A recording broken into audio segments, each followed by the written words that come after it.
में हमने देखी है राजा हर्षवर्धन। राजा हर्षवर्धन के बाद की कहानी पढ़ते हैं। राजा हर्षवर्धन के बाद की कहानी कहाँ से स्टार्ट होती है?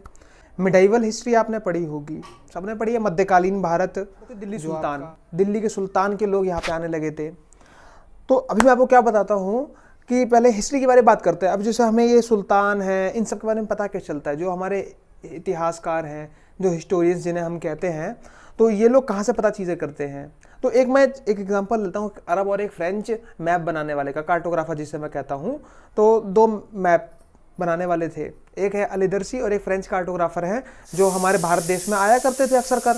तो जो अरब के लोग हैं, उन्होंने, पहले के लोग हैं भाई, पुराने लोग हैं, तो उन्होंने एक अजीब सा मैप बनाया जो आपको दिख रहा होगा। उल्टा मैप बनाया रखा है, जहाँ पे जम्मू कश्मीर होना चाहिए वहाँ श्रीलंका बना दिया, जहाँ श्रीलंका होना चाहिए वहाँ जम्मू कश्मीर बना दिया, है ना। लेकिन अगर आप, और इसमें क्या चीज़ देखोगे कि इसमें सब चीज़ें उर्दू में लिखी हुई है, अरब लैंग्वेज में लिखी हुई हैं, है ना, सेम एज इट इज़। जब लेकिन फ्रेंच के लोग आए तो उन्होंने कुछ चेंजमेंट कर दिया, क्योंकि वो हमारे इंडिया आए थे, उन्होंने काफ़ी ट्रेड किया, तो वो इंडिया को काफ़ी क्लोजली जानते थे, और उन्होंने जो मैप दिया वो अभी के मैप से काफ़ी मिलता जुलता हुआ है। लेकिन इनके मैप में एक चीज़ बहुत बढ़िया चीज़ है कि इन्होंने इतनी नेवी इनकी स्ट्रांग थी कि इनको एक एक आइलैंड के बारे में पता था। इन्होंने इतना ट्रैवल कर रखा था भाई। अब आप ही देख दिमाग लगा लीजिए कि वास्को डी गामा कहाँ से 1498 में अपने यूरोप से हमारे इंडिया आ गया, तो उसकी नेवी बहुत स्ट्रांग थी, तो उन्होंने काफ़ी पानी में खोज कर रखी थी। तो यहाँ पे दो डिफरेंस आ रहे हैं हमारे मैप के। कुछ भी इंडिया के बारे में कुछ लिखा हुआ है, तो पहले इंडिया के बारे में लोगों की सोच अलग थी, अब प्रेजेंट टाइम पे अलग है। जैसे अभी हम अगर हिंदुस्तान को देखें ना, देखो अगर हिंदुस्तान का मतलब क्या है, हिंदुस्तान का भी मतलब हम लोग क्या समझते हैं? इंडिया। नहीं समझे? मैं बता देता हूँ। इंडिया का मतलब अभी हमारे क्या रहता है कि भैया कि एक कंट्री है जिसके 29 स्टेट्स हैं, कुछ कुछ टेरिटरीज हैं, जिसमें एक सेंट्रल पावर पे एक पीएम होता है, डेमोक्रेटिक गवर्नमेंट होती है, तो हम एक पॉलिटिकल एज्यूम करते हैं। पहले लोग पॉलिटिकली एज्यूम नहीं करते थे। पहले क्या कह दिया कि दिल्ली पंजाब हरियाणा वाला जो एरिया है वही आपका, ये मिनहाजी सिराज ने कहा, ये क्रोनिकलर थे अरब के, ठीक है। तो इन्होंने क्या कहा कि भैया जहाँ पे सुल्तान हमारे राज्य करता है वो हिंदुस्तान है। लेकिन ऐसा नहीं था भाई, साउथ इंडिया में सुल्तान पहुँच नहीं पाए थे, साउथ इंडिया इन्होंने कंक्लूड नहीं किया। तो इंडिया की जो परिभाषा है, जो हिंदुस्तान की परिभाषा है, इंडिया वर्ड तो बाद में आया ना, तो हिंदुस्तान की जो परिभाषा है ये पहले के टाइम पर कुछ और थी, अभी के टाइम पर कुछ और है। तो जो हम टर्म हिस्ट्री में यूज़ करते हैं, जैसे मान लो मैं भी हिस्ट्री में गया हूँ, चला गया मैं बिल्कुल सुल्तान के टाइम पर, मुझे कोई एक आर्कोलॉजिकल में मेरे को एक मैन्युस्क्रिप्ट लिखा हुआ मिला है, खंबे पे लिखे हुए मिले हुए हैं, लिखा हुआ है कि ऐसे ऐसे राजा हुआ करते थे, तो कुछ प्रॉब्लम आएगी।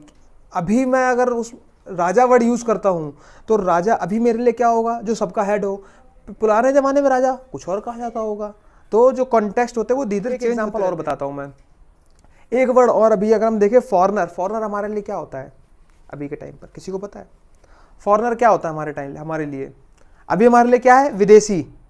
पहले के ज़माने में क्या होता था? अगर शहर का कोई चोर है और एक जंगल का चोर है तो वो एक दूसरे के लिए विदेशी हुआ करते थे, तो उनको फॉरेनर्स, परदेसी कहते थे हम लोग। हिंदुस्तान की भाषा में परदेसी कहते थे। और पर्शिया की भाषा, अब हम पर्शिया बार बार पर्शिया क्यों बोलते हैं? क्योंकि अब मैं बता दूं, जो पर्शिया था वो पुराना ईरान पर्शिया ही है, ठीक है। पुराना पर्शिया अभी का ईरान है वो। तो ज़्यादातर हम वहाँ के लोग हमारे इंडिया आया करते थे, अपनी चीज़ें नई नई बताया करते थे। तो पर्शिया में क्या कहते थे? कहते हैं फॉरेनर को अजनबी। जो अजनबी वर्ड है वो पर्शियन है, ठीक है। हम अगर गोरे हैं और कोई काला है तो वो भी हमारे लिए विदेशी है, भाषा के तौर पे विदेशी है। तो कई चीज़ें विदेशी हुआ करती थी, लेकिन धीरे धीरे अब हमारे विदेशी परिभाषा चेंज हो गई। विदेशी हम किसे कहते हैं? जो हमारे देश में ना हो, है ना। लेकिन पहले चीज़ चेंज थी। तो हमने फॉरेनर की बात कर ली। फॉरेनर उस टाइम पे अलग डेफिनेशन होती थी फॉरेनर की, और अभी के टाइम पे अलग डेफिनेशन होती है ना।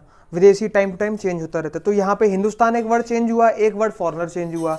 चलो अब इसकी बात करते हैं कि कोई हिस्टोरियंस है, क्या वो पुराने ज़माने वाले सोर्स अभी तक यूज़ कर रहा है हिस्ट्री के पढ़ने के लिए? जैसे अभी मैं अगर आप में से किसी को उठा के बोल दूँ जाओ डायनासोर के ज़माने में चले जाओ, तो वहाँ पे डायनासोर ने क्या अपनी ऑटोबायोग्राफी लिख रखी है? क्या नहीं लिखी होगी।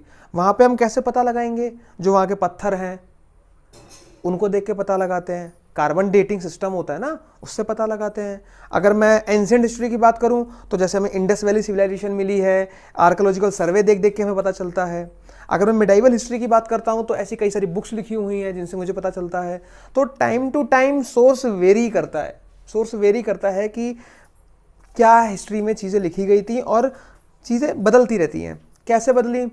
अगर मैं मिडाइवल हिस्ट्री का देखूं तो जो एंशियंट हिस्ट्री में हम लोग सोर्स यूज़ करते थे, मैन्यूस्क्रिप्ट, इंस्क्रिप्शंस। क्या होते हैं मैन्यूस्क्रिप्ट? मैन्यूस्क्रिप्ट वो होते हैं जो एक कागज़, पतला कागज़ टाइप का होता है, जो नीम के पेड़ में लगे तो छाल होती है, उस पर लिखते हैं वो लोग, तो ये मैन्यूस्क्रिप्ट होता है। इंस्क्रिप्शन क्या होता है? जैसे अशोक का पिलर आप लोगों ने सुना होगा, तो अशोक ने क्या है, अपने खंबे पर अपनी पूरी कथा लिखवा रखी है, जो भी कलिंगा वार उसने लड़ा था, तो वो सारी चीज़ उसने लिखवाई थी।